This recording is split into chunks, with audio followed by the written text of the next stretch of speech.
Hi every one. ഇന്ന് ഒരു pocket samosa മാതിരി ഉണ്ടാക്കുന്നത് എങ്ങനെയാണെന്ന് നോക്കാം. അതിനായിട്ട് വേണ്ടത് രണ്ട് സവോള എടുത്തിട്ടുണ്ട്. അത് നീളത്തിലരിഞ്ഞ് ഒരു പാനിൽ നമുക്ക് ഏത് ഓയിലാണ് വേണ്ടതെന്ന് വെച്ചാൽ ഒഴിച്ച് നന്നായി വഴറ്റിയെടുക്കണം. പിന്നെ കൂടെ മല്ലി പൊടി 1/2 ടീസ്പൂണ്, ഗരം മസാല 1/2 ടീസ്പൂണ്, മുളക് പൊടി ഞാൻ 1.5 ടീസ്പൂൺ ഉപയോഗിച്ച് ഓരോരുത്തരുടെ എരിവിനനുസരിച്ച് മാറ്റാം, മഞ്ഞൾപ്പൊടി 1/4 ടീസ്പൂണ്.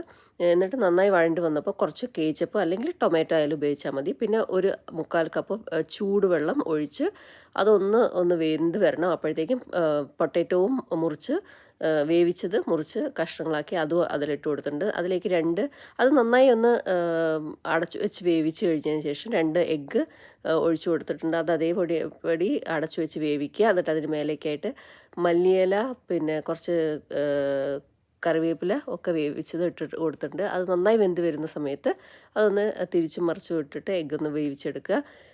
ഇതാണ് ഇതിൻ്റെ ഫില്ലിങ്. ഇനി നമുക്കത് ഇത് ഫില്ലിങ് ഉണ്ടാക്കിയിട്ട് മാറ്റി വയ്ക്കുക.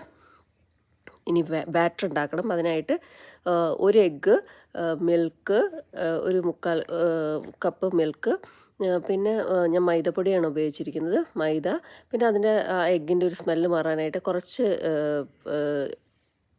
വാനില എസൻസ് ഉപയോഗിച്ചിട്ടുണ്ട്. നന്നായി ഉപ്പ് ഇട്ടിട്ട് മിക്സ് ചെയ്തിട്ട് അത് നമ്മൾ ദോശ ഉണ്ടാക്കുന്ന മാതിരി ഉണ്ടാക്കിയെടുക്കുക. നേരിയതായിട്ട് ഉണ്ടാക്കിയെടുത്തിട്ട് ആ മാവിൽ നമ്മൾ ഫില്ല് ചെയ്യുക. അതിന് മേലെ കുറച്ച് ചീസും വെച്ചിട്ട് നമ്മൾ കോൺ മാതിരിയായിട്ട് മടക്കി അതൊരു തവയിൽ ചുട്ടെടുത്തിട്ട് സെർവ് ചെയ്യാം.